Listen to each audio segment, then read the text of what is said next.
في أجواء مليانة فرحة وطاقة حلوة.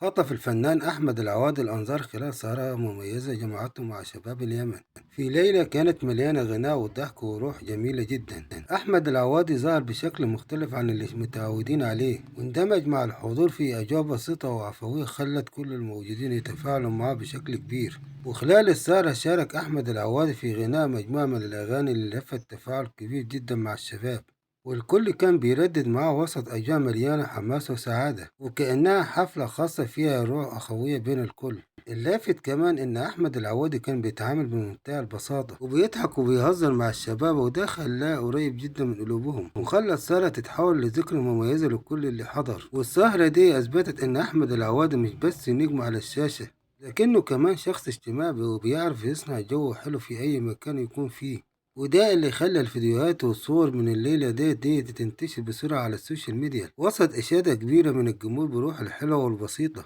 وفي النهاية دي فضل السؤال اللي شغل الجمهور: هل من الممكن نشوف أحمد العوضي قريب في تجربة غنائية أو ظهور مختلف زي دي وبشكل أكبر، ولا هيفضل الموضوع مجرد لحظة عفوية بتظهر بجانب جديد من الشخصية؟